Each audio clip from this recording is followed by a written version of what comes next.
guess I didn't say, what are you looking so sad about, Jam? Man, I'm surprised at you. I mean, I'm really insulted. I mean, that's not right what you just said. What do you mean, what I just said? I mean, I'm getting a drink of water. I'm late getting home, but you talking. I said something about the greatest heavyweight champ, man. I'm a hometown man, and you talking about Joe Louis, man. Joe Louis wouldn't be nothing for me. Joe, I tell you, Joe, do you think you would have stood a chance with me? Well, Clay, one time during my career, I went on a Formula One tour. I would have been a bum compared to you. Where you go? Come on.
What's happening, my people?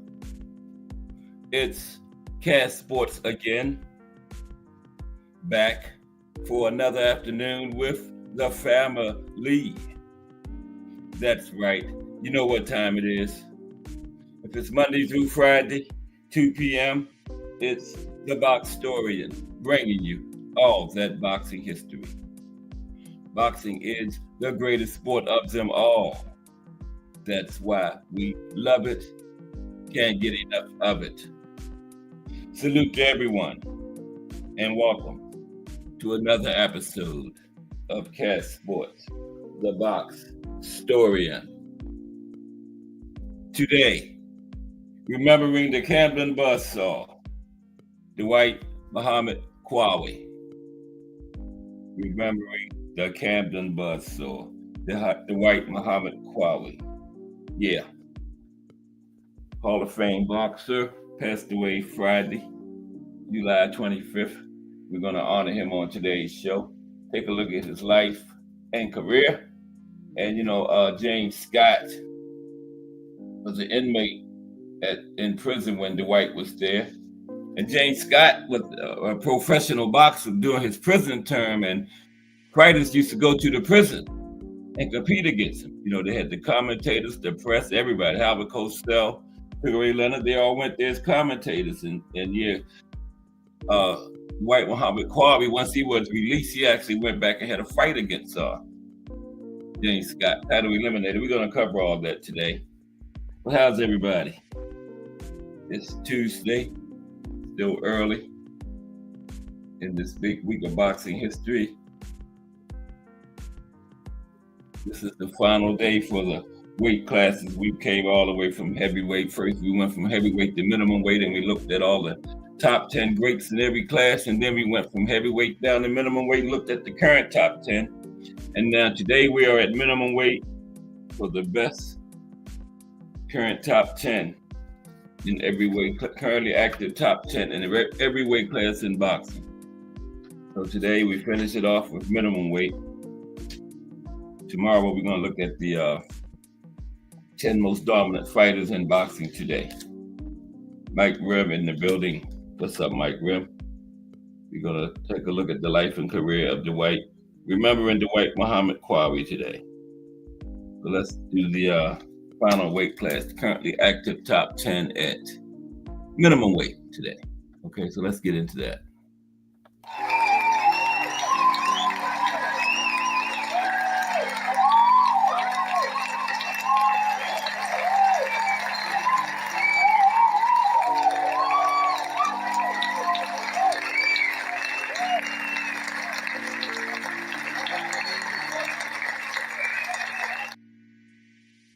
Minimum weight, 105 pounders.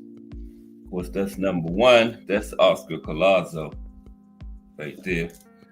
Okay, but first, as usual, we're going to look at a quick 2-minute history of the division before we look at the rankings, okay? Quick little 2-minute history of 105-pound division. Minimum weight, straw weight, mini flyweight, we're going to call it minimum weight today. We're talking about the 105 pounders, the smallest weight class of them all. There's some good names down there, though. Yeah, those the top two, Collazo and Melvin Jerusalem, both champions. If they ever get a unification, a lot of people don't know about those guys, but that's one of the biggest fights in boxing. Oscar Collazo, Melvin Jerusalem. Unification at minimum weight, yeah, might be the best fight in boxing. Okay, so if you ever hear them getting that one, Collazo and Jerusalem, that'd be one not to miss. That would be a great fight. Okay.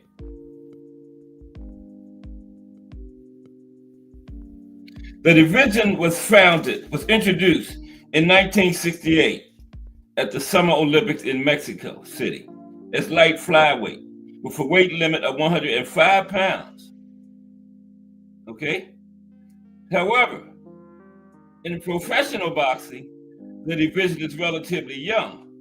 The first world minimum weight title fight was sanctioned by the IBF between Kyung Lee and Masahiro Kawakami in June 1987. Lee would win to become the first minimum weight champion of the world. The WBC held the first fight in the division in 1987.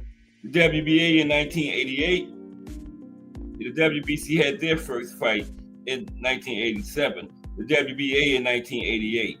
And finally the WBO in 1989. The longest title reign is held by Mexican boxer Ricardo Lopez with 21 title defenses. Benito was the 51-0 draw. Notable minimum weight champions throughout history include Ricardo Lopez, Yvonne Calderon, and China Popayan. Okay, so now let's look at the top 10 in the division now. Minimum weight. The lowest division in boxing. Okay, top 10.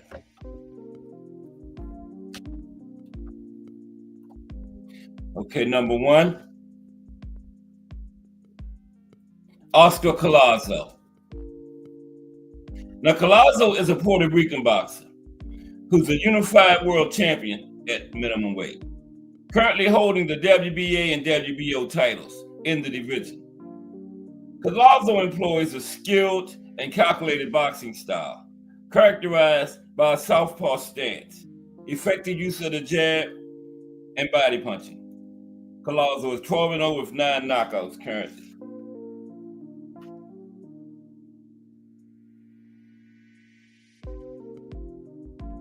Number 2, Melvin Jerusalem. Melvin Jerusalem, number 2 at minimum weight. Jerusalem is a Filipino pro boxer. He is currently the WBC champion at minimum weight and a former WBO minimum weight champion. He's known for using deceptive tactics, and he maintains distance effectively. He also prioritizes timing his offensive attacks to keep his opponents off balance, rather than relying solely on speed or power. 24 wins, 3 losses, 12 knockouts for Jerusalem. Melvin Jerusalem. Number 3, Pedro Tadaran. Pedro Tadaran Jr. Tadaran is another Filipino boxer who is the reigning IBF minimum weight champion. This is his second reign as the IBF champion in the division, having previously held the title from 2019 to 2021. Tadaran primarily fights in a southpaw stance and is often described as a pressure fighter who prefers to outslug his opponents. 18 wins, 4 losses, 1 draw, 13 knockouts. Pedro Tadaran, ranked number 3 at minimum weight. Okay. Excuse me for one moment, please. Okay. Number 4.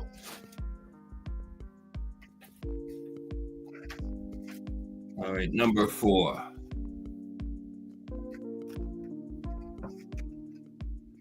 Knockout CP Freshmart, right, is the ring name of Thamanoon Nyongchong, a Thai pro boxer and former Muay Thai fighter. His boxing style is characterized by his pressure fighting, strong body punching, and intelligent ring presence. He's also a versatile fighter, able to adjust to his style based on his opponent. 27 wins, 1 loss, 10 knockouts. Knockout CP Freshmart, that's his ring name. Number 5, Yudai Shijiaka. Yudai Shijiaka. Shijiaka is a Japanese boxer and a former world champion in the division. In 2023, BoxRec ranked him as the best minimum weight in the world. Shijiaka has an aggressive fighting style, and he puts constant pressure on his opponents from his southpaw stance. 9 wins, 2 losses, 5 knockouts for Shijiaka. Ranked number 6 at minimum weight is Duanzing Zhu. Zhu began his pro career in 2019. His achievements include capturing the WBC Asian Silver Light Flyweight title in 2023. Okay? He employs an aggressive fighting style. His relentless pressure often overwhelms his opponents. His style has been often referred to as brawling. 14 wins, 1 loss, 12 knockouts, 85.7% knockout rate. Number 7 at minimum weight, Uni Takada. Uni Takada. Takada is a 10-year veteran from Japan.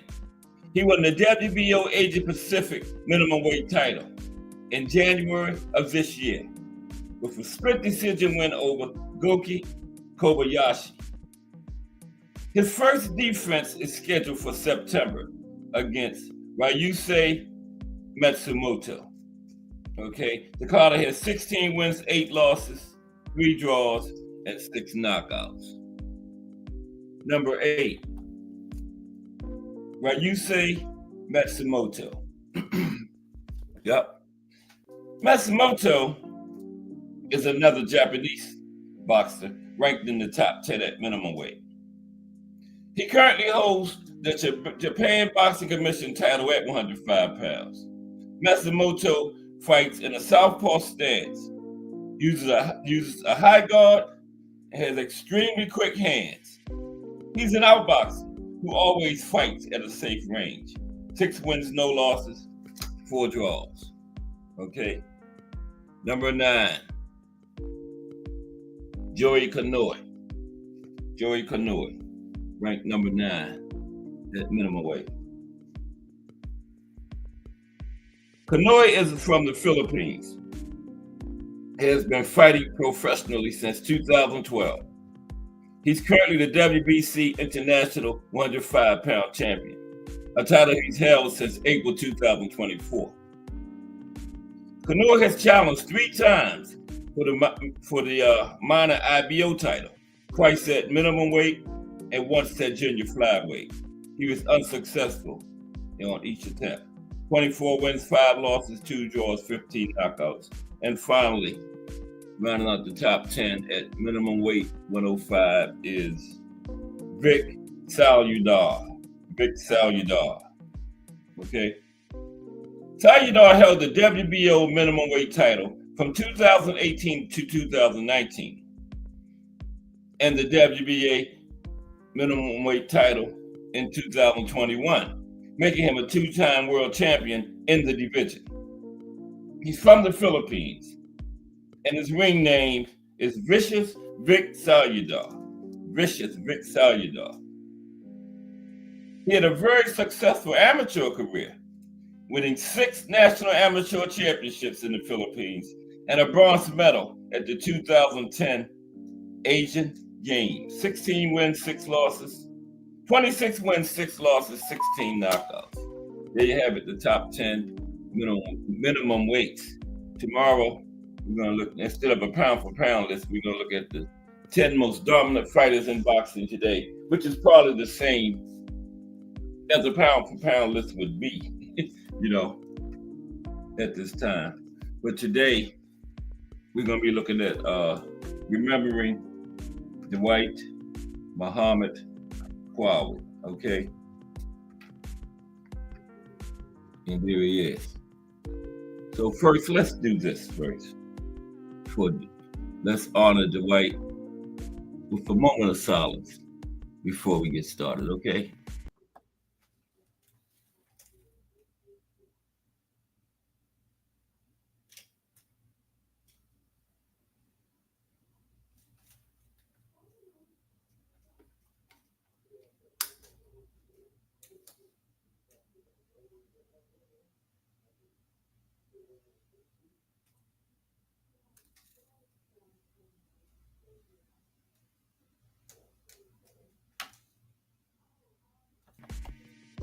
Okay, so now let's look at the life and career of the Camden Buzzsaw, Dwight Muhammad Qawi.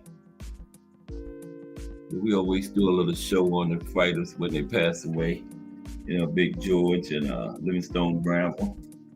Yeah, do a little something on all of them, just to honor them. Of course, Dwight is in the Hall of Fame. Okay. Yep, he's an international champion at light heavyweight and cruiserweight. He fought at heavyweight, but not a champion. But yeah, let's get ready to get into it. Appreciate everybody that's in the building so far today. Okay, let's see if my equipment been acting up. Waited till like 1:45, but let's see if we can work it out. Give me one more time, and then we're gonna get started.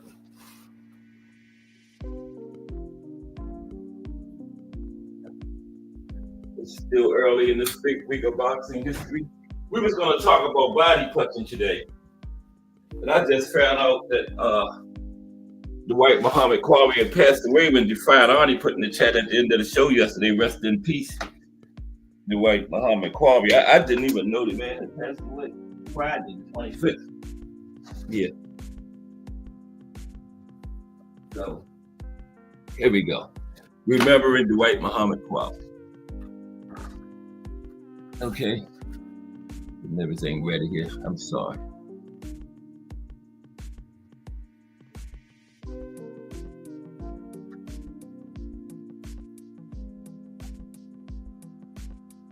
Okay. Now, Dwight Muhammad Qawi, born Dwight Braxton, January 5th, 1953. He was an American professional boxer who competed from 1978 to 1998, had a 20-year career. He was a world champion in 2 weight classes, having held the WBC and Ring Magazine light heavyweight titles from 1981 to 1983, and he had the WBA cruiserweight title from 1985 to 1986. Qawi was inducted into the International Boxing Hall of Fame in 2004. Okay, now, like I said, he fought in 2 weight divisions, 3, light heavyweight, cruiserweight, and heavyweight. He was a champion in 2 of them. And of course, his nickname, the Camden Buzzsaw. Okay. And he was 5'6.5". Okay, that's short for a light heavyweight. Definitely short for a heavyweight. 5'6.5". And a Joe Frazier type style, of course. He had a reach of 71 inch reach, fought out of the orthodox stance. And he had a total of 53 fights in his pro career, right? He won 41, lost 11, and had 1 draw, had 25 wins by the knockout route, okay? So let's take a look at his early life, right quick. Early life. What's up, Mike Mazik? How are you today? Taking a look at Dwight Muhammad Qawi today, Mike. Okay, now doing a little remembrance show today, because Dwight passed away Friday, so yeah. Let's salute Mike Mazik. Okay, early life for Dwight Muhammad Qawi. Now, Qawi, then known as Dwight Braxton, was born in Baltimore, Maryland, but grew up in Camden, New Jersey, where he got involved with crime at a young age. He was eventually convicted of armed robbery and spent around 5 years in prison. It was in Rahway State Prison, okay?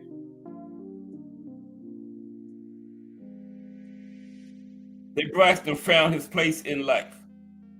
The prison had an extensive boxing program, and one of the inmates, James Scott, was a light heavyweight title contender. And James actually fought several pro boxers inside the prison itself. Okay, we're going to talk about Rahway later in the show too. And Sugar Ray Leonard, Howard Cosell, and other commentators came there to commentate on fights and stuff. He had actually let this guy have professional fights inside the prison. He was a contender. Okay. And we're going to talk about that later. It's time, Rahway State Prison and the boxing program there. That was amazing. But yeah, anyway, Scott actually fought several times inside the prison itself. Now, Braxton took up the sport of boxing while he was at Rahway State Prison. And when he was released from prison in 1978, he immediately became a pro boxer. So that was his amateur career. The little time he spent in prison boxing, that was his amateur. That was his only amateur career he had. Now, Qawi's style was most often likened to Joe Frazier, and with good reason, as he had trained in Frazier's Philadelphia gym as a pro. He converted to Islam in the early 1980s and had his name changed from Dwight Braxton to Dwight Muhammad Qawi. Okay, so this is going to be brief. Let's get into his pro career. We're going to look at a couple of fights.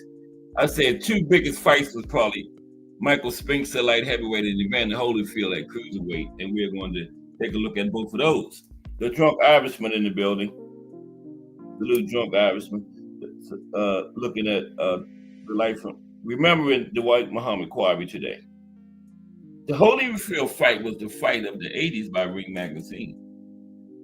And I think it was the greatest cruiserweight fight of all time also. We're going to get into it later, though. We're going to look at Braxton versus Spinks and Braxton versus Holyfield. after the profile, okay? But his pro career for Dwight Muhammad Qawi. Let's take a look at that. Now he went 1 win, 1 loss, and 1 draw in his first 3 pro fights, but then reeled off 14 straight wins to move into the world rankings at light heavyweight. Started at light heavyweight, right? Now, the last of those wins came on September 5th, 1981. And remember, I told you, when he was in prison, this inmate there, James Scott, was actually having professional boxers come to the prison and fight him. They would have Sugar Ray, Howard Cosell, different commentators come there, the news, the networks, everybody came to the prison for these fights. And after Braxton was released, he actually went back to the prison and fought this guy, James Scott, okay? That was on September 5th, 1981. He returned to Rahway to fight Scott, with the winner promised a shot at Matthew Saad Muhammad's WBC World Championship belt. So this fight in the prison was a title eliminated, okay? Shot at the champion, Matthew Saad Muhammad. Now, Braxton won by unanimous 10-round decision, okay? So a fight where he returned to prison to fight James Scott, he won it. So he earned the title shot at Matthew Saad Muhammad. On December 19th of that same year, 1981, Braxton faced Saad Muhammad in Atlantic City. Braxton was the underdog against Saad Muhammad, who was one of the most popular fighters of that generation and a fellow future Hall of Famer. But Braxton defeated him on a 10th round TKO and became a world champion for the first time. It was shortly after that he announced his conversion to Islam and changed his name. Yeah, so he made a big turnaround. He had spent time in prison and everything. Now he's a world champion. He converted to Islam, changed his name from Dwight Braxton to Dwight Muhammad Qawi at that point. Okay.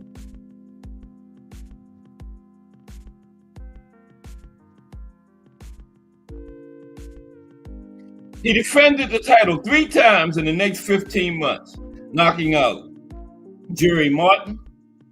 He beat Saad Muhammad in a rematch, knocked him out again. Well, no, he got it. He knocked him out again. I think he knocked him out the first time. And Eddie Davis knocked all of them out. On March 18th, 1983, he lost a close but unanimous decision to WBA champion Michael Spinks in a unification fight. And we're going to go into that deeper. Okay. After this profile. Yes. Qawi felt that making the division's 175-pound weight limit had drained him physically in the Spinks fight. So he resolved to seek another world title in the newly created cruiserweight division. Freed of the need to fight to keep his weight down, Qawi reeled off another series of wins and claimed the WBA cruiserweight title on July 7th, 1985, knocking out Hayat Cross, and Cross is native South Africa. Okay, so now he's a 2-division champion.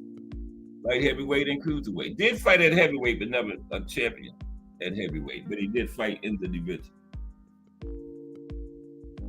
He won 2 more fights, including a win over former world heavyweight champion Leon Spinks, because remember, Leon came down to cruiserweight too, before accepting a challenge from Olympian Evander Holyfield on July 12, 1986.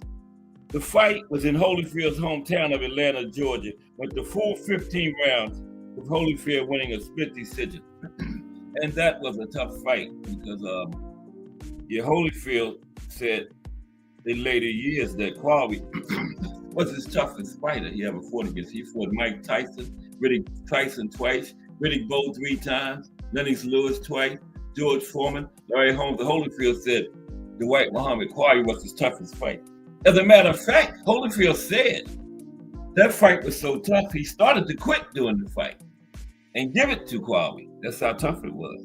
But he toughed it out and got the win. He said he actually started to quit during that fight. Mm-hmm. After the loss to Holyfield, Qawi fought off and on for the next 12 years, but never regained the world title.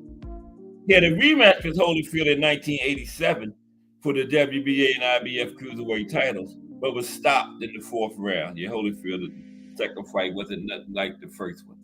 Holyfield stopped him quickly in the second fight, 4 rounds. Okay? We're remembering Dwight Muhammad Qawi today. After a short stint in the heavyweight ranks, where in 1988 he lost to Big George Foreman by knockout in 7 rounds, being forced to quit from exhaustion, Qawi tried to regain the cruiserweight title, went back down to cruiserweight. On November 27, 1989, he dropped a split decision to Robert Daniels for Holyfield's vacant WBA title, because by then Holyfield had won up to heavyweight. But he lost, so he didn't win the title. Qawi retired in 1999 at the age of 46, a career record of 41 wins, 11 losses, and 1 draw, with 25 wins by way of knockout. He worked as a boxing trainer after his career in New Jersey.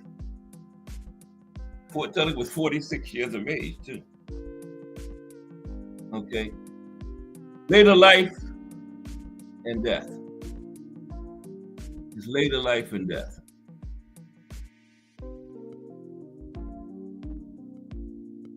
In 1998, Dwight began working at the Lighthouse, a drug and alcohol rehabilitation center in Mays Landing, New Jersey.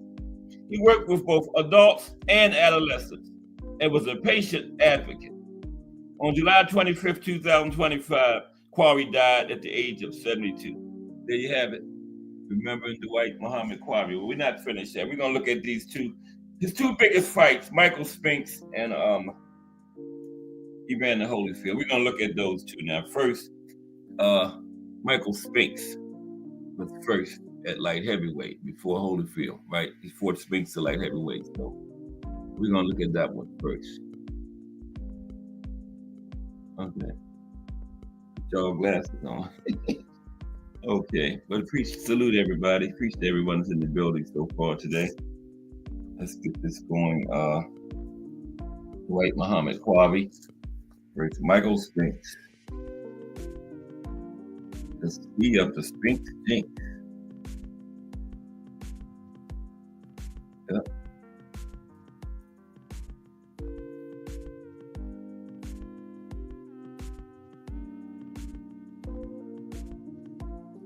Oh my goodness.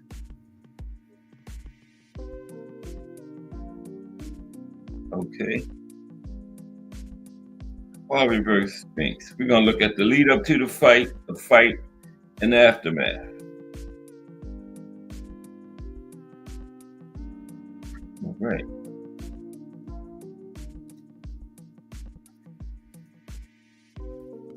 Okay. Let's get into that. Now, Michael Spinks versus Dwight Muhammad Qawi was billed as the brawl for it all, right? It was a professional boxing match contested on March 18th, 1983 for the undisputed light heavyweight champion. We had the WBA, WBC, then each of them had one of those belts, okay? And it was at the Atlantic City Convention Center in Atlantic City, New Jersey. WBA, WBC, and the ring titles were on the line. I'm going to find out which had which in a moment, okay? So now a little background on the fight. The brawl for it all was a long-awaited fight. Qawi had defeated Matthew Saad Muhammad for the WBC world title, and Spinks had defeated Eddie Mustafa Muhammad for the WBA world title. Both Qawi and Spinks had defeated some top names and challengers during the course of their championship runs. And boxing fans and experts alike clamored for this unification fight to take place, okay? Now, the fight has some dramatic background. 2 months before Spinks' longtime girlfriend, who was the mother of his only daughter, had died after a car accident. On fight night,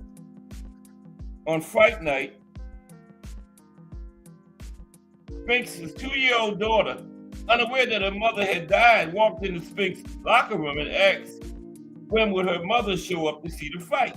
Okay? Spinks broke down, but he was able to keep his composure. Now, Qawi had been better known to most fans as Dwight Braxton. He still had not talked much in public about his name change and his Muslim faith. Now, about 7 days before the fight, Qawi revealed that his doctors had recommended him not to fight as he had been diagnosed with pneumonia. This diagnosis put the fight in jeopardy, but Qawi decided to go on with the fight. Okay? The fight was carried live on HBO Boxing. The fight was fought in Atlantic City, New Jersey, near Qawi's hometown of Philadelphia, Pennsylvania. Now, some fans and critics would later say that the fight did not live up to its name because they were expecting an action-packed fight. You know, it was called the Brawl for It All. A lot of fans and experts said it didn't live up to no Brawl for It All. But the Holyfield Qawi fight did. That was a brawl. Okay. Thomas Hill is in the building. What's up, Thomas Hill? We're looking at we're remembering Dwight Muhammad Qawi today. We're just talking about the two best fights he was in, which was Michael Spinks and Holyfield. We talked about Michael Spinks first. Called the Brawl for It All. But a lot of people didn't think it lived up to expectations. But let's take a look at it. The fight. Now, Spinks surprised many observers by taking a technical stance from the beginning, and Qawi, in his typical style, charged forward, chasing Spinks. Now, rounds 1 through 6 were, in the eyes of many, including the judges, dominated by Spinks. And by the middle rounds, however, Qawi began to untrack, and in round 8, Spinks suffered 2 falls. The first one was ruled as a slip, but the second one was a controversial knockdown. As Spinks stepped on one of Qawi's feet, Qawi landed a punch to Spinks' body. Left without any choice, because Qawi had landed a punch the moment before Spinks fell, the referee, Larry Hazard, issued an 8 count after Spinks rose, making it officially the first knockdown Spinks has suffered in his career. Now, the knockdown was controversial because many continued to argue that if Spinks not stepped on Qawi's foot, Qawi would have never been credited with the knockdown. Okay? Now, Qawi, perhaps because of his pneumonia, tired somewhat and backtracked during rounds 11 to 13, rounds which would later become key rounds in the fight and deciding the fight. Now, suspecting that he was behind on points, Qawi became more aggressive in rounds 14 and 15. He staggered Spinks with 2 right hands towards the end of round 14, but could not finish him as the bell rang soon after he landed those punches. Now, Qawi came out swinging from every angle at the start of round 15, probably desperate to score a knockout, but Spinks made him miss frequently, bobbing his head and trying to keep his distance from Qawi. In 2006, Qawi bitterly told Sports Illustrated that Spinks ran like a thief during the fight. Okay? And then the decision of the fight was for Spinks. The decision. After the fight ended, the scorecards were read. Judge Tony Castellano has scored the fight 144-140. Those are 15-round scores. 144-140. Judge Tony Perez had it at 144-141. And Judge Frank Cappuccino had it also at 144-141, all in favor of Spinks. Now, the closeness of the decision made fans write to magazines and newspapers asking for a rematch. And the rematch came very close to happening. It was actually set up for September 27th, 1984, but it was canceled after Qawi was injured during training 3 weeks before the fight, and it was never rescheduled. Yeah, it was scheduled for September 27th, 1984. Qawi got injured 3 weeks before the fight, and they never rescheduled it. In the aftermath of this fight, Spinks went on to become the first world light heavyweight champion in boxing history to go up in weight and win the world heavyweight title. Qawi, for his part, went up to the cruiserweight division, where he reigned as WBA champion, right?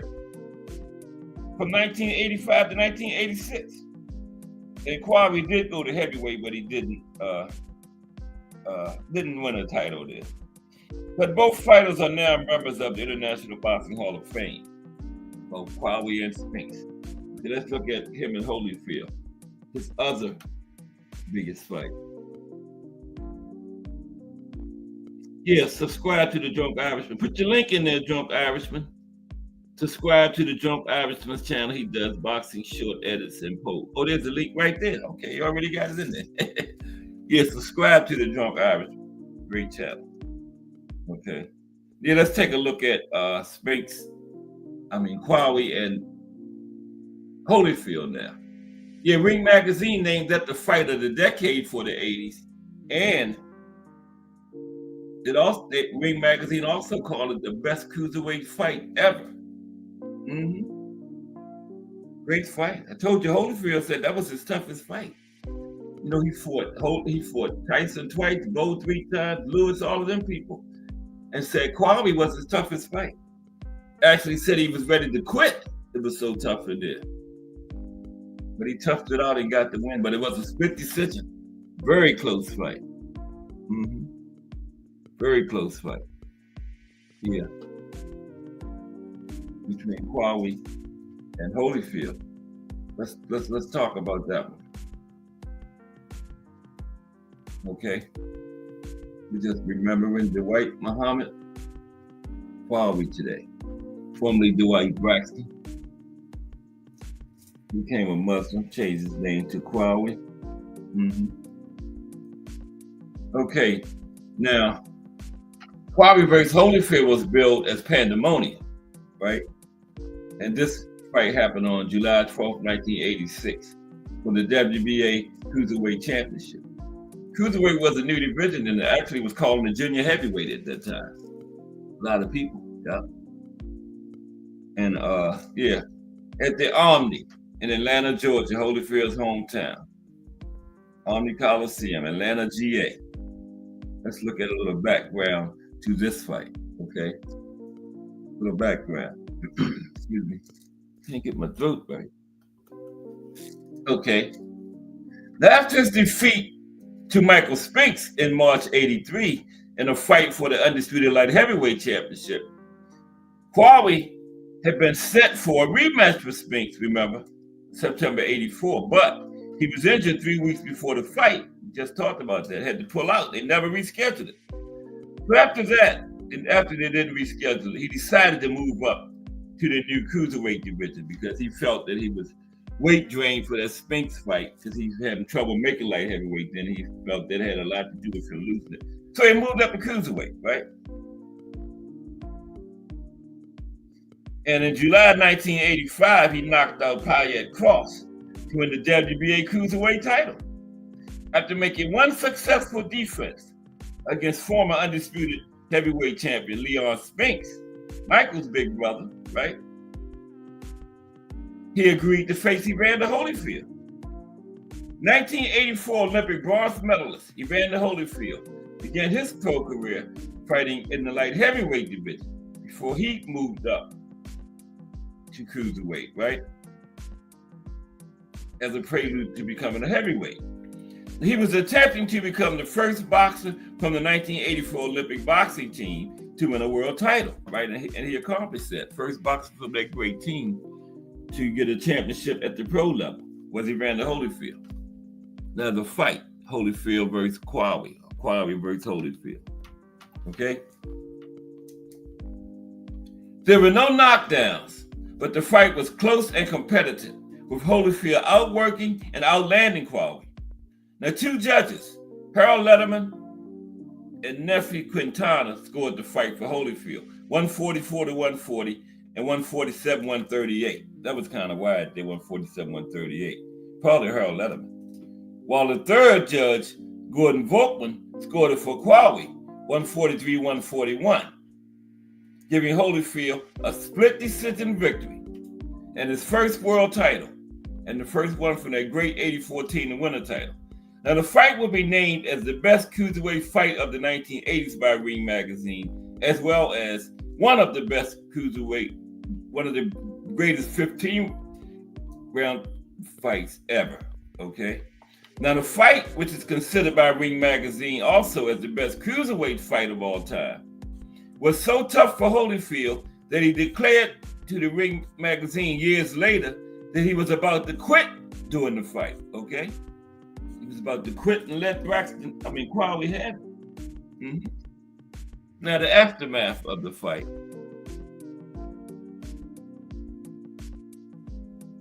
Holyfield would go unify the WBA and IBF titles by knocking out Ricky Parkey in 3 rounds before easily beating Dwight Muhammad Qawi in a rematch. He stopped him in 4. The rematch was nothing like the first fight. Holyfield stopped him early in the rematch in the 4th round. The rematch was in December 1987. Holyfield would then become the first undisputed cruiserweight champion by stopping Carlos de Leon the following April. And then he moved up to heavyweight. Yeah, he was a 3-belt undisputed. We didn't have the WBO yet. Okay, IBF, WBA, WBC. Qawi would spend most of the rest of his career as a cruiserweight and would have one more unsuccessful bid to claim a world title, finally retiring in 1999. Okay, so now we're going to talk about Rahway State Prison. Okay, where remember the guy James Scott was a contender, and pro fighters actually went to the prison to fight him. The TV networks, everybody went there for these fights. Sugar Ray Leonard, Howard Cosell, Tim Ryan, they all went there and commentated on these fights. And Braxton, when he was released, actually went back there and had a fight against Scott. It was a title eliminator. Before he got his first title at light heavyweight, he went back to the prison to fight Scott for the right. The winner fought Matthew Saad Muhammad. Yeah, isn't that something? We're going to talk about that now. The fights that went on in this prison. I don't know how they allowed that, man, but they did it. Yeah. I saw a couple of fights on TV from the prison back in the 80s, yeah. Rahway State Prison, Howard Cosell. We are here at Rahway State Prison for the light heavyweight fight between James Scott, Sugar Ray Leonard, all of them up in there commentating, the networks. Mm-hmm. That was really amazing, man. But James Scott was that good of a fighter, right? Yep, they actually went there and had fights. And when Braxton was released, he went back. If I'm in prison, I ain't going back for nothing. But I guess he don't get to be a champion yet. If he wanted to get that title, Scott was in prison. They wouldn't let Scott come out to fight him, so he had to go to the prison to fight Scott because the other way around was not happening, right? Scott wasn't coming out, so Qawi had to go to Scott, which he did, and Qawi won the fight. And then he beat Matthew Saad Muhammad. That was his first title. I'm trying to get this going for Rahway State Prison in New Jersey. Inside Rahway State Prison. Anybody come in?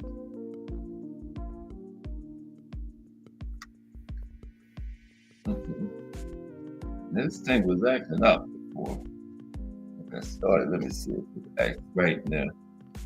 We're going to use this other thing with these little small letters. Okay, let's see what happens. How's everybody this Tuesday afternoon? Okay. It is. It says it right there. See what it does for me. Okay, now that other thing don't come up. Okay, there we go. Yeah. Okay, I got it. Oh no, I don't. That's James Scott right there. Yes, I do. I got it. Okay, here we go. This is called Inside Rahway State Prison. Yeah, that's James Scott, the guy that was in prison, and the pros went to him, because he wasn't coming to them, right? So yeah. Okay, let's talk about this. Inside Rahway State Prison. Now, you would imagine that if an imprisoned boxer became a leading contender by having organized fights with top contenders behind the walls of a maximum security prison, right? You might have the plot line of a new Netflix series, and a scarcely believable one at that. But back in the 1970s, then, when light heavyweight prospect James Scott landed a lifetime in jail, his career didn't carry on. His career didn't only carry on in prison, it thrived and escalated. Prison didn't stop his boxing career, it thrived and got even better, right? Scott, who spent much of his youth in New Jersey correctional facilities, eventually moved to Florida for a fresh start, and he turned pro. This was before he went to prison, right? Moved to Florida and turned pro, okay?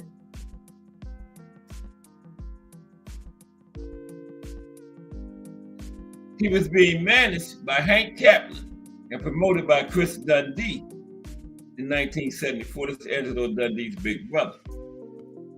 And early wins over contenders Baby Boy Roll, Jesse Burnett, and Ray Anderson moved him to 10-0 and marked him as one to watch.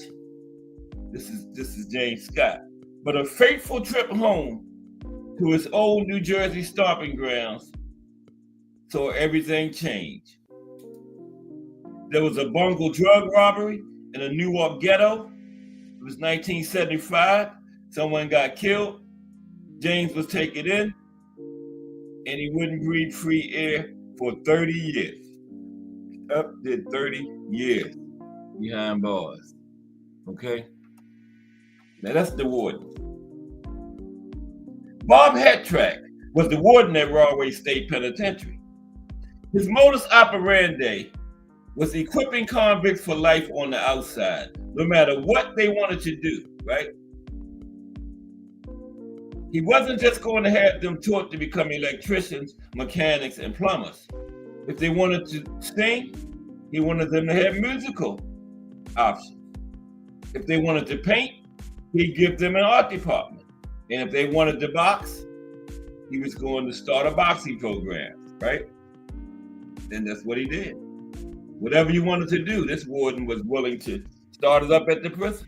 And when James Scott said he wanted to box, the warden started a boxing program, okay?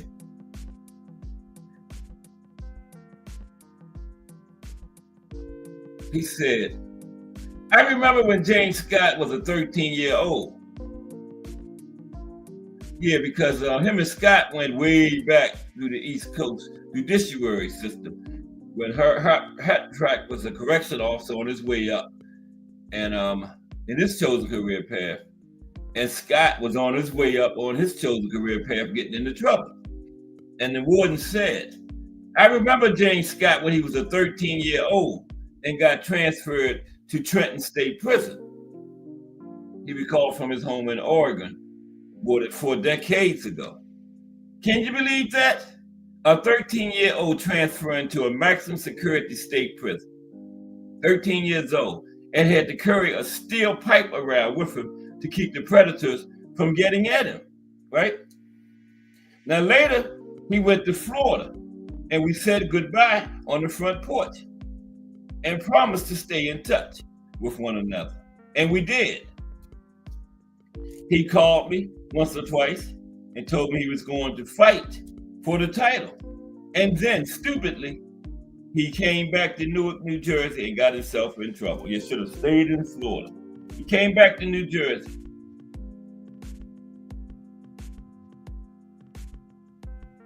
Now, Scott had been through the prison system with another long-serving convict, the wrongly sentenced Reuben Hurricane Carter. And he and Scott became friends, right? Now, Carter was a world-rated middleweight contender in prison for murders he was acquitted of years later. And Scott was a comparative novice when they met in the early 1970s in the prison system. But according to Warden Hatrack, James was the only guy who lasted 3 or 4 rounds with Reuben when he lined up opponents in the ring in the recreation yard. Nobody had ever done that before. So they clearly impressed Hatrack, right? Because Reuben Carter was in there and nobody could deal with him. And then Scott came in and started going 3 or 4 rounds with him regular. Nobody had ever done that before, right? Now there's a whole story surrounding Reuben Hurricane Carter, the warden continued animatedly. I knew Reuben at Trenton State Prison. And the night I took over at Rawway, something was going on. And there was Reuben sitting in the middle of it. We exchanged greetings. And for some reason, Reuben decided that he was going to take my job as the warden of the prison. So I had to transfer him out of Rawway. Right? Hatrack said Carter had been radicalized, and he told other inmates not to deal with the warden. Right? Yeah, Carter had changed up and become radicalized, and he was causing problems. So the warden got him up out of his prison. Okay. Let me do the chat. There we go. Okay. Okay, so trouble had never been far away in Rahway, New Jersey's most notorious jail. Warring gangs had threatened to take hold of several facilities in the state. There were 2 rival Muslim groups at odds inside Trenton State Prison, sparking bloody revolts and leaving a crimson trail even through segregated facilities. It got so bad that a federal judge ordered that some inmates had to be taken in at Rawway to reduce the amount of violence at Trenton State Prison. Now, Hatrack said the warden, the last thing I wanted was a bloodbath at Rawway, because I had quieted things way down there. And I told one of my captains to go and talk to Scotty. I wanted to start a boxing school as a way to maybe bring peace between these 2 factions and give them something important to do in a boxing school. Because that was when Scotty went to Florida, came back to prison, and the warden knew he was a boxer, so to quiet down these wars between these gangs, he wanted Scott to help him start a boxing program at the prison, right? He said, I imagine boxing, like promoting, managing, cutmen, cornermen, all the trades that surrounded boxing. And in fact, we had the first referee license from our program. Yep. Now, after Scott and Hatrack renewed acquaintances, the top man at Rawway had one thing he wanted to ask the prisoner. I said, James, I want you to build me a boxing school. And he said, yeah, right. How am I going to do that in here? We talked a lot about it, and he said, you know what? I'll do it. And he did. And he built me one hell of a boxing school. It ended up bringing peace between those 2 warring factions because I was able to recruit Murad Muhammad, who was a Muslim, on the other side to do the promoting. So now we had Scott running the school and fighting, and Murad doing the promoting. And now both sides had something important to lose if they acted up in my prison. Now Murad had been working with Muhammad Ali, and the way Hatrack tells it, Ali had given him some money to start up his own promotional company. Murad promoted the first boxing show in Rawway on September 15th, 1975, and he actually charged 500 civilians to go to a maximum security prison to watch boxing, featuring the program's up-and-coming stars against fighters from around the country. Yep, they had 500 civilians come in there, and they had fighters from the prison fighting against fighters from the outside. Hatrack said, can you imagine that? Nobody else in this country could have done that. It is nigh on impossible to believe it today. But things got even stranger as Scott's rise continued, when TV networks formed an orderly queue to broadcast his fights from the prison, right? Yeah, I told you, Sugar Ray Leonard, Howard Cosell, they all went in there and commentated on fights. Huh? The likes of Gil Clancy, Howard Cosell, and Sugar Ray Leonard went in as part of TV crews to cover Scott's fights. And journalists going through all of the security checks were allowed to report on the fights from ringside. Okay? Tim Layton in the building. What's up, Tim? We were looking at remembering Dwight Muhammad Qawi today, Tim, and now we're talking about Rahway State Prison, where they actually had fights, and had this guy there, James Scott, actually had professional boxers come from the outside and went into the prison to fight him.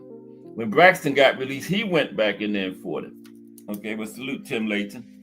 Yeah, the likes of Gil Clancy, Howard Cosell, and Sugar Ray Leonard went in as part of TV crews to cover these fights, right? And more than that, Scott wrote letters to the boxing magazines and to celebrities. Comedian Bob Hope wrote back to him and invested in the program.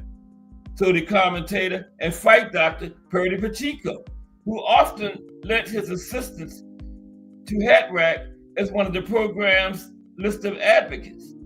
Pacheco referred to Rahway as the boxing university. Muhammad Ali also wanted to come to Rahway, Het Rack explained. Het Rack is the warden. One of his aides by the name of Kelly came in with $3,000 worth of boxing equipment that Muhammad had sent, and he wanted to know if he could come in and visit with Scott. By that time, I was gone as warden, and the people that followed were very envious of the publicity I'd been getting and tore the program apart. Ain't that something, jealousy? That was a good thing. Because, you know, when they started the program, they started because they had two warring factions starting violence at the prison. And they quieted that down. So why was you in that? And the warden said, can you believe that? Here's a program helping young kids and so forth develop careers. We had a licensed referee, 2 world champions, 3 guys inside the New Jersey Hall of Fame, and the state wants to destroy the program. And they did. Yeah, they did it. They destroyed it. That was in spite of warring gang factions finding peace within the prison because of the program, right? The home to some of America's most violent offenders became sacred ground because of this program. One night at the fights, here came the paying customers. And wouldn't you know that there's leadership from both sides of each Muslim group? Het Rack smiled. One group came in, then another came in, and I'm thinking, oh God, this place is going to go up tonight. We started to watch them and followed them. And one of the leaders came to me and said, Warden, there's not going to be any trouble in your penitentiary tonight. And I said, how can you assure me of that? And he said, because we consider this holy ground, right? The boxing program, all the groups had made vows to never fight in there during the fights. One of the gang leaders told the warden, we consider this sacred ground. They had all these fights going on. He said, the gang leader said, this is the only place in New Jersey that either side felt safe coming to have what they call a summit conference. That's how it all began. And then the next administration came in and stopped it. That was crazy. There's the warden and James Scott right there. Yeah. There's the warden and James Scott. Yeah, Camden is in Tim Layton's backyard, Camden, New Jersey. Yeah. It is the warden and James Scott.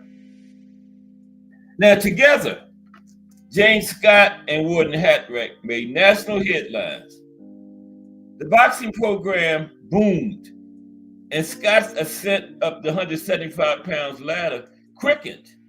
With huge 1978-1979 wins over Eddie Mustafa Muhammad, future WBA champion, perennial contenders Richie Cates and Yaki Lopez, Britain's Benny Johnson, and the late Jerry Martin. And all these fighters went into the prison to fight James Scott, right? Because like I said, he certainly wasn't coming to them. They all were willing to go in there and fight. Amazing. Now, some said Scott wasn't well liked in prison, that there was jealousy about his life or about his privileges. But Hatrack said otherwise. Hatrack said, Scotty and I had a close relationship. He had his own office at the head of what I call the boxing authority, right?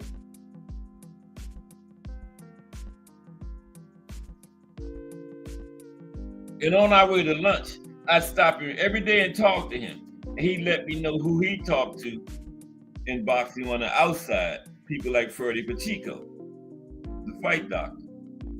Now, I have my own opinions about Scotty. He and I got along extremely well. He built a boxing school for me, and when I needed a school to buy a piece, he did everything I asked him to do. And he never let me down once. He trained very hard. He did thousands of push-ups a day, and he had all 75 guys in the school out in the yard every morning, running laps, rain, shine, sleet, or snow. And he'd do push-ups and shadow box it himself, right? There wasn't really a time that you could run into Scotty other than when he was in his office working, when he wasn't working out. I suppose there were some people who didn't like him. Maybe some people didn't like the status that he had in prison, but you take that for granted. You get some good and some bad with everything you do. That is so true. Some good and some bad with everything. Okay. Now, Scott picked up the nickname Superman because of his fitness levels and routines that were superhuman. Eddie Mustafa Muhammad would always say Scott's engine was unlike anything he'd ever experienced, while Yaki Lopez and his team thought Scott was possessed and boxed on angel dust, an accusation Hatrack scoffed at. To many, though, prisoners were envious of what Scott was doing and how he was being treated. Not one officer ever came to me to complain about what was going on with Scott, added Hatrack. Not one. After 2 losses to the aforementioned Martin and then to another future champion, Dwight Muhammad Qawi. Yeah, Muhammad Qawi went back into prison to fight him. He was direct Dwight Braxton then. Scott's career was over. And so was the boxing program. That was when the new administration came in. It was 1981, and Scott's final stats read 19 wins against 2 losses and a draw. He had 11 fights in 3 years in prison, at one point being recognized as the WBA's #1 contender before they took their status away from him. They claimed they didn't know he was in prison. Now how could they not know he was in prison? When Howard Cosell, Sugar Ray Leonard, all these people going in there, the networks, all these reporters, all these fighters, how could they not know he was in prison? All of a sudden they realized he was in prison and took his status away from him. That was a new administration that did that though, right? Got to the authorities on the outside too and told them to do that. Now it's ironic that it came down to Braxton to slam a nail in the casket because he had started his own boxing career while in Rahway State Prison on an armed robbery charge. And he had become Scott's sparring partner.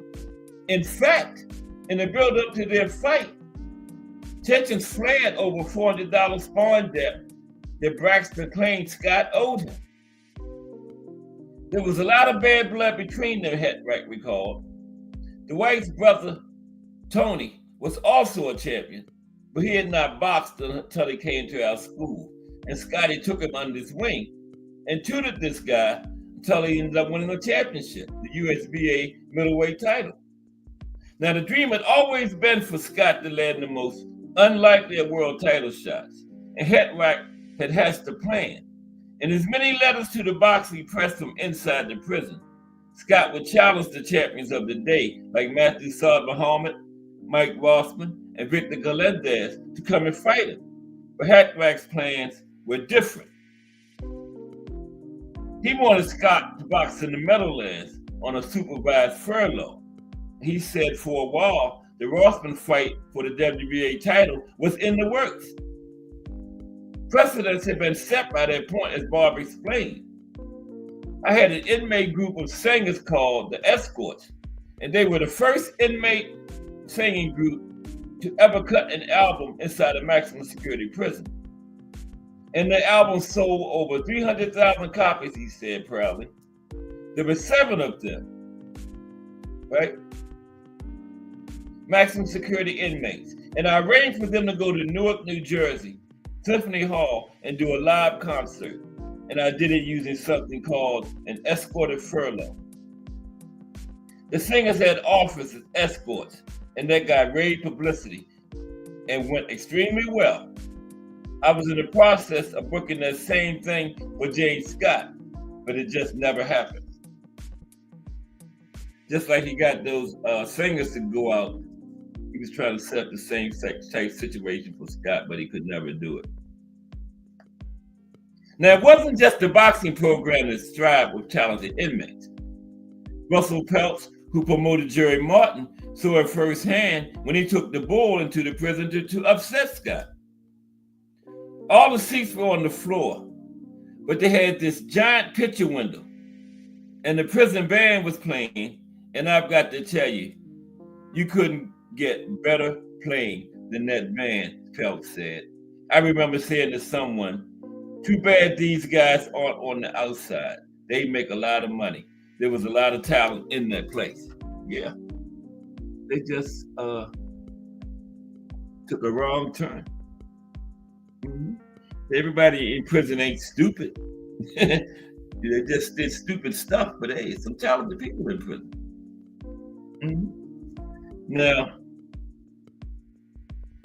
a decade, let's see something, what time is it? Oh, fuck, yeah, we're getting close to late time. A decade earlier, in 1971, there had been a riot inside the Broadway Auditorium, and the place had been left derelict. When Hetwrack took over, he decided to change that. The wire mesh, broken furniture, and vandalized walls were all replaced. And in Bob's words, he turned it into a mecca for positive progress. He used prisoners on vocational programs to renovate and replace everything. And with no boxing ring, the inmates built one of those too. Initially, the Broadway fights were in the yard, but by the time Scott had his bigger fights, they were in the auditorium. The inmates built the boxing ring. Now the warden said, my mission was to get people ready to go home, but not to go home and do something I told them to do. I wanted them to go home and do what it was they felt they wanted to do. That's what I call self-rehabilitation, Hetwrack said. The fact of the matter is, whether the guy is a murderer, a lifer or not, they all go home. Whether they go home with a tag on their toe, they go home on parole, they go home many different ways. And I always felt that I didn't want to write anybody off given the nature of their crime, so long as they were about the right thing. And guess what? Scotty went home. He did get out. In 2005, he went home to Trenton, New Jersey, where I was raised, and he went back to a gym where I boxed as a kid. His parole officer set him up there to work with them, and he was devoted to them. So here was someone everyone said was a murderer, and look what he did. He went home and worked with the kids. Yep, he did get out. Mm-hmm. Scott helped our former 1968 Olympian, Sonny Goss, at Goss and Goss Boxing, Sammy Goss. And Sammy would say how good James was with the children. But as time wore on after James' release, his health faltered, and struggling with dementia, he was mute and wheelchair bound in a New Jersey rest home. He died on May 18, 2018, age 71. He and Hetrack had not reconnected in later years. Bob didn't know that Scott bore the scars of a $1.50 attack in prison when you were sliced open from your ear to the front of your neck, taking 150 stitches to close it. And he said he and James never did discuss what happened with Scott's case. I was more focused on outcomes. He does know, however, that there were members of his boxing authority that made it into the New Jersey Boxing Hall of Fame. James Scott, Dwight Qawi, and referee Eddie Johnson. And 2 inmates became career cornermen. Wow. Bob is 83 years old now. He was warden between 1973 and 1979. And when he left, the Attorney General said he couldn't tell him why he was being moved, or else Hetrack would have grounds to sue the state. Yeah, they wanted to end that boxing program. That's crazy. You know, they hate to see people be rehabilitated. That's crazy, man. It's just crazy. It's just crazy. Yeah. Here's the prison. Right, yonder. Okay. Close this down. I'm a Rawway State Prison. We're remembering Dwight Qawi today. Now, Bob Hetrack, the warden, he moved to Portland, Oregon to live with one of his daughters. He has another daughter in Virginia and a son in Las Vegas. He now lives a quiet life, with his happy memories of the history he made behind the walls of Rawway State Prison. He's writing a book about his time there, titled Not on My Watch. It's always on my mind, he concluded, clearly content with what he did and passionate about his reason for doing it. There's a nostalgic pride when he reflects and puts himself back alongside some of America's worst, and you can see the emotion when he talks and smiles, saying, I think about it all the time. There you have it. Yeah, that was a prison program at Rawway State Prison where, you know, they went from the outside, went in and had fights and everything. That was really something. Yep. Okay, I'm gonna put the link in now early in case anybody want to come chop it up. We can do that. But I do have something else. You know, we're going to talk about some more about light heavyweight. Who was better, Michael Spinks or Archie Moore at light heavyweight? Well, let me put the link in first. But who was better, Michael Spinks or Archie Moore as a light heavyweight? I would say the old Mongoose. Yeah, both great Hall of Famers though. So yeah. Yeah, but I would say the old Mongoose. As Charles was the best light heavyweight of all time and never was champion there. I think he was champion at middleweight and heavyweight. No, he never could get a shot at middleweight. He won the heavyweight title though. Beat Archie Moore 3 times. That's why I give him the nod over Archie. Now Archie was champion at light heavyweight for 10 years. Remember, it took him 16 years to get a title shot. And then when he got it, he holds a record for the longest reign in the division, 10 years. Because Archie knew if he lost it, he'd probably never get another shot. Right? But the great Archie Mongoose / old Mongoose. Started out as a Mongoose, he fought so long, 28 years. They started calling him the old Mongoose. I think Archie was in his 50s when he stopped. I think he had like 30-something fights after 40, with something like 28-3. Archie Moore. Let me get this link in here.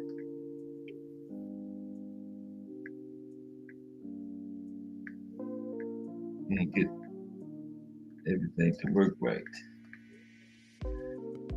Yeah, tomorrow we're going to start out. We finished all the weight classes now, the top 10 actives. We're going to start out tomorrow with the 10 most dominant fighters in boxing today. I was going to do a pound for pound list, but it'll probably be the same 10. The 10 most dominant fighters in boxing today. Then we're going to talk about counter punching tomorrow too. Okay. Yeah.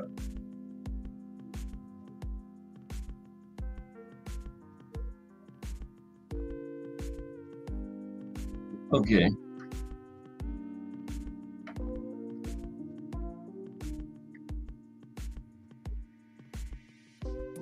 Yeah, we're gonna talk about Michael Spinks and Archie Moore in a moment. The link is welcome to everybody. Okay.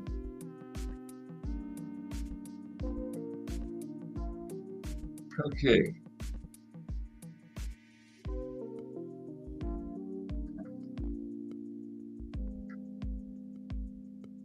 And this is the first Friday of the month, so we're gonna do an active boxer Friday. It's gonna be the real deal. Amanda Serrano. I was gonna say Amanda Holyfield. Amanda Serrano. Friday. Yep. This will be our third active boxer. Canelo started it off. Then we went to Devontae Tank Davis was second. And this week, Amanda Serrano. Yep. Okay. I was saying who's better between Archie Moore and Michael Spinks. Talk about that for a little while.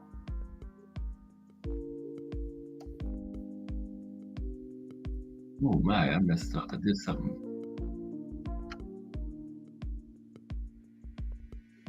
Oh man, I don't know what I did, man.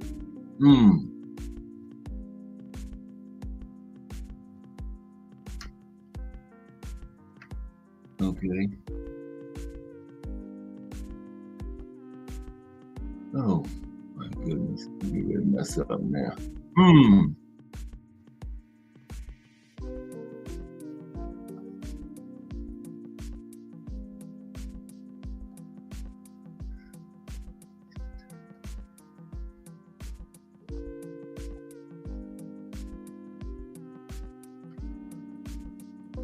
There we go. Now I can't get rid of that.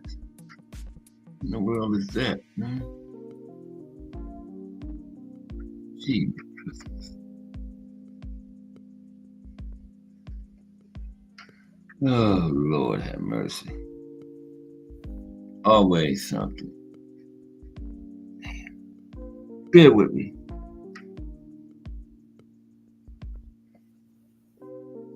Get off of it. Oh, Lord, now get ready in the whole damn chat. Okay, good. I got it. Okay, who was better, Michael Spinks or Archie Moore in the light heavyweight class?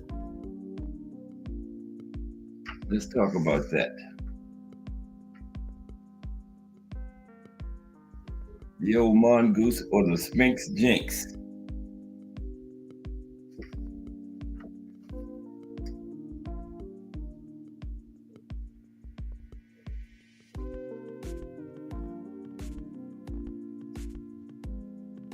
The old mongoose or the Spinks jinx?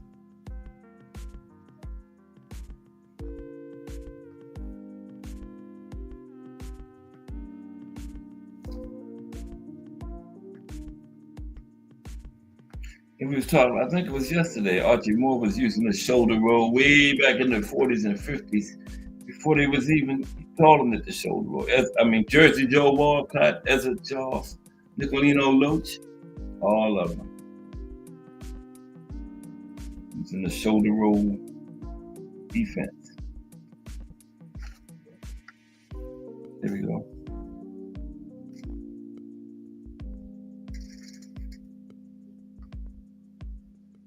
Yeah, here we go. Who do you think was a better light heavyweight boxer? Michael Spinks or Archie Moore? I would say Archie Moore.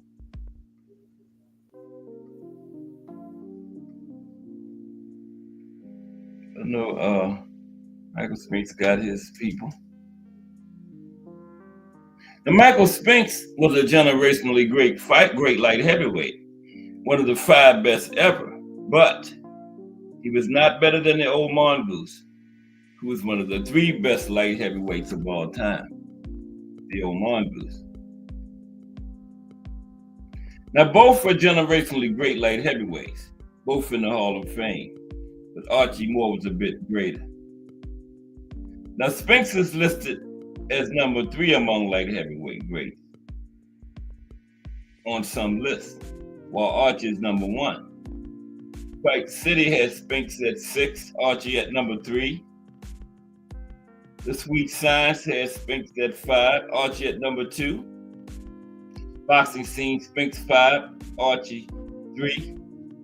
Let's see, get the picture. No publication. Not one all-time ranking has Michael Spinks ranked above Archie Moore. Not one. None of them has Spinks ranked above Archie Moore. Now, Michael Spinks is a legitimate great fighter who is deservedly in the International Boxing Hall of Fame. Right? Spinks and his 6 brothers and sisters, including brother and fellow heavyweight champion Leon, were raised by his single mother, Kay. Right? He was a quiet and reserved child who, along with his ill older brother Leon, were bullied. Now, the family lived in the infamous and bleak Pruitt-Ego low-income housing project in St. Louis, Missouri. Pruitt-Ego was so bad, the city dynamited all 33 identical 11-story buildings in 1972.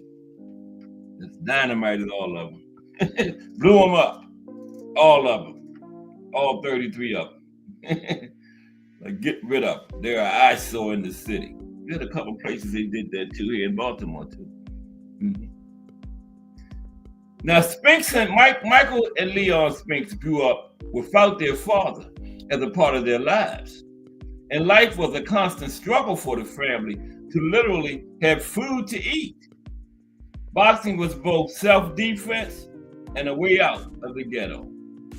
Leon Spinks stated, Leon said, if you couldn't box, you would get your ass whipped. Me and Michael took a lot of ass whippings when we got started. Leon straight up said, if you couldn't box, you get your ass whipped, right? Leon didn't stutter. Say, what part you don't understand? If you couldn't box, you know what's going to happen to you. And me and Michael took a lot of them. Now, Michael Spinks was an amazing amateur fighter.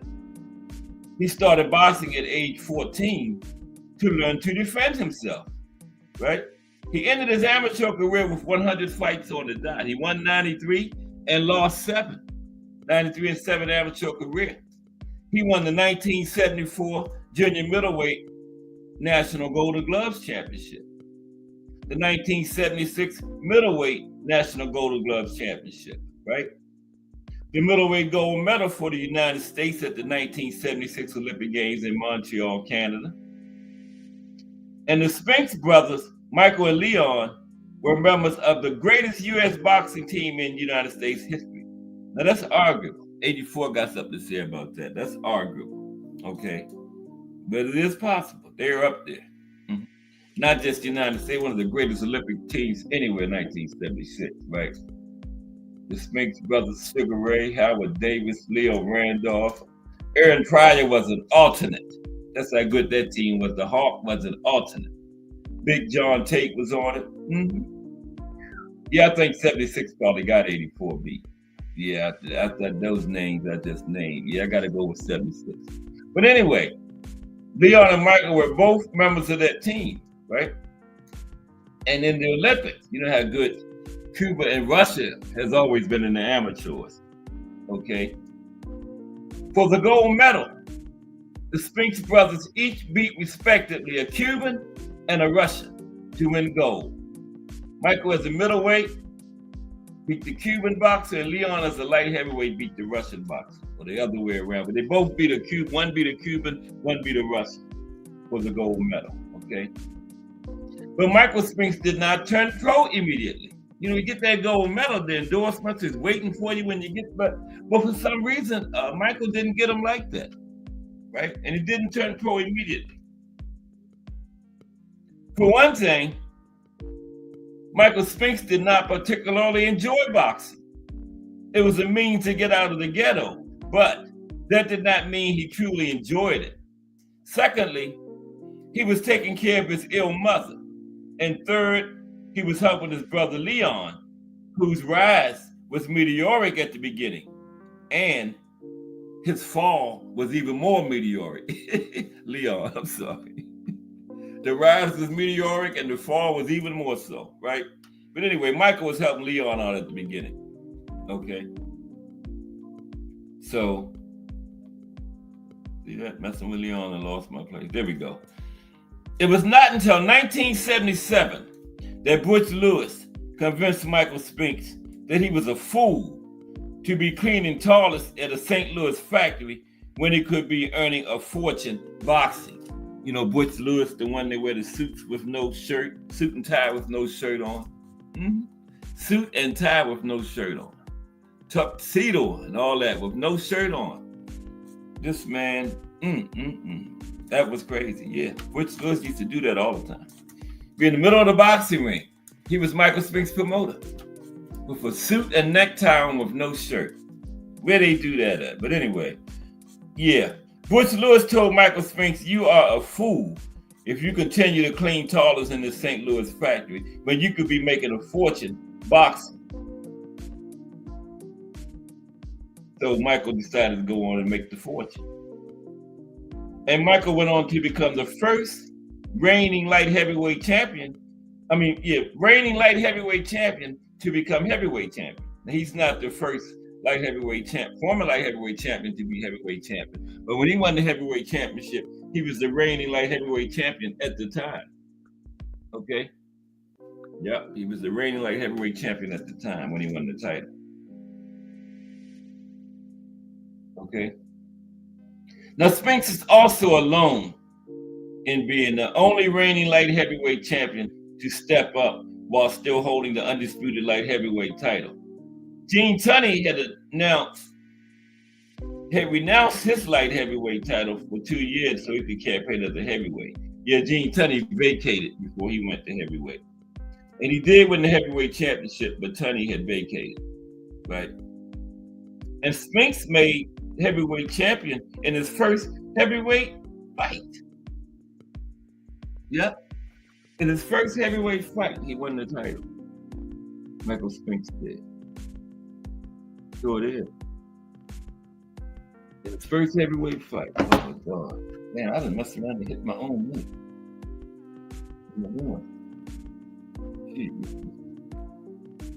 I'm on stage and backstage. Wow. That's got to be some kind of history right there. I'm on the stage, part of the show, and I'm also backstage. Okay, but let's go back to Spinks. Yeah. Years at the top. Spinks entered the top 10 in 1980 at number 2. Okay? 1980, he was number 2 at light heavyweight. 81, he was number 1 light heavyweight. That was the year he won the light heavyweight championship, WBA. 1982, he was still the champion.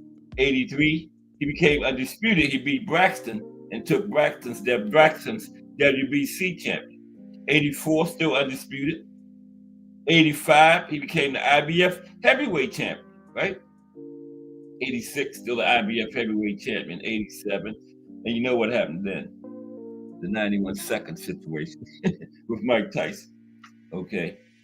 Now, Spinks is not remembered as a great champion because most casual fans remember him solely by the 91 second disastrous Mike Tyson fight. Yeah, that's what most casual fans don't know, how great Michael Spinks, the great undisputed light heavyweight champion, ruled the light heavyweight division as arguably of the 80s the best in history.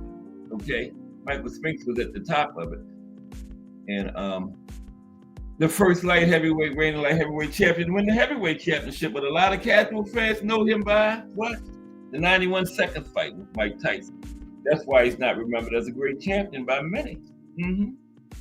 Yeah, they are wrong.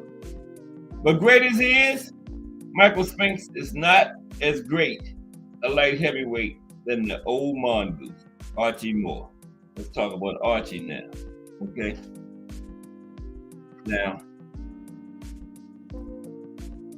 Archie Moore was born Archibald Lee Wright on December 13th, 1913, or December 13th, 1960. Right?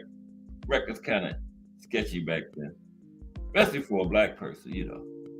So yeah, either 1913 or 1916. They don't know if Sonny Liston was in his 30s or in his 50s when he fought Ali the first time. Say that jokingly, but seriously, they still really don't know what his age was. Mm-hmm. Now, not only do we not know exactly when Archie Moore was born, we don't know where he was born, okay? Archibald Lee Wright was born the son of Thomas Wright, a farm laborer and habitual drifter, and Lorena Wright. He always said he was born in 1916 in Collinsville, Illinois, but his mother told numerous reporters that he was actually born in 1913 in Benoit, Mississippi. Right? Now, Archie's father abandoned the family when Archie was an infant. Unable to provide for him and his older sister, his mother placed them with an uncle and aunt, Cleveland and Willie Pearl Moore, who lived in St. Louis, Missouri, right? Now, Archie later explained why he was given the name Moore. Okay, this is why he was known. His parents' name was Wright, but this is why he was given the name Moore. There was less questions to be called Moore, right? Because his aunt and uncle was named Moore, and everybody was questioning him why was his name Wright. So he just said, well, my name is Moore too, right? No brainer. After his uncle's death in an accident when Archie was 15 or 12, depending on who you believe, as of his birthday, I believe the mother. The mother said 1913. It's 1913, damn it. She had him. She should know, right? Had these reporters, his mother had him. She should know. I'm going with her. Now, Archie got in with a gang of thieves and ended up in reform school. He then enlisted in the Civilian Conservation Corps. And when the captain of the corps came and gave him permission to organize a boxing team, which competed in Golden Gloves, the great Archie Moore was on a long road on his way to the International Boxing Hall of Fame. Now, Archie Moore, while second to Ezra Charles as a light heavyweight, is far and away the all-time greatest light heavyweight champion. Because remember, Ezra Charles was never a light heavyweight champion. So Archie Moore is the best light heavyweight champion, but as far as the best light heavyweight is Ezra Charles. Okay. Now, the old Mongoose also started his career as a middleweight. He's the only man in history to be ranked as the #1 contender in 3 different weight divisions. Only man, #1 in 3 different weight divisions. Middleweight in 1942, light heavyweight in 1950, and heavyweight in 1955. Nonetheless, he never got a title shot in any weight class until he was 39 years old. 16 years into his career, because it started at 23. 39 years old, 16 years into his career before he got his first title shot. And had been ranked #1 at middleweight and light heavyweight in those years, but never got a title shot all that time. Now, Moore defeated Joey Max. He made the most of it when he got it. He defeated Joey Maxson by a 15-round unanimous decision to win the World Light Heavyweight Championship on December 17, 1952, 4 days after his 39th birthday. Because if you say 19, they done got me all messed up now. They say 13 or 16, so how could he be 39 in 1952? But anyway, he won the title. I know this is true. December 17th, 1952. He beat Joey Maxson. Okay. He finally got a title shot because he was 39, I guess. The promoters thought he was too old to win. That's why he gave him a title shot, and he fooled their asses. He won it. The only reason they gave him the title shot because they figured he was too old past his prime. That old fart ain't gonna win, and Archie went in there and beat Joey Maxson, right? Yep. And he also got the title shot because he was willing to accept almost nothing to get it. He made $800 for winning the light heavyweight title, the least in modern history in any title fight. $800. Wow. Archie Moore challenged Rocky Marciano for the World Heavyweight Championship on September 21st, 1955, in Marciano's last defense of the title. Yep, that was his last fight, was Archie Moore. The Mongoose dropped Marciano for right in the second round, but Marciano came back and knocked Moore out in the ninth round. Moore also fought Floyd Patterson for the vacant World Heavyweight Championship on November 30th, 1956, and was knocked out in the fifth round.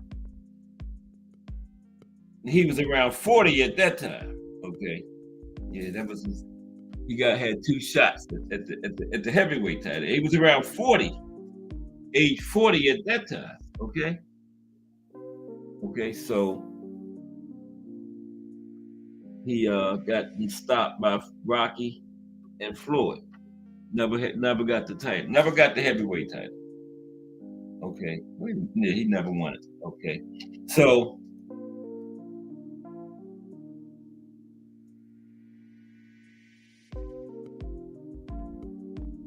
he remained undisputed light heavyweight champion until 1960. Now, if he would have beat Rocky or Floyd Patterson, he would have been the first man reigning light heavyweight to win the heavyweight title, and not Michael Spinks. Because Archie, when he fought for the heavyweight title, he hadn't vacated. He was still the reigning light heavyweight champion, but he lost, whereas Spinks won. Okay, so he remained undisputed light heavyweight champion after losing those fights until 1960. He was around 44 by that time. Now, see, that's right, because 1913-16 would put him up. 1916 would put him 44. What did his mother say, 13 or 16? I forgot. Let me go back and find out. I'm going with the mother, what she said.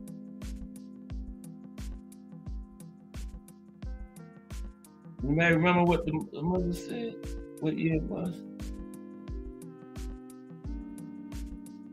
I'm going to find it. I'm sorry. Taking up your time, but I got to find it. Because the mother had him. Wouldn't she know what year she had him? I'm not going with no reporters. I have a date now. Right?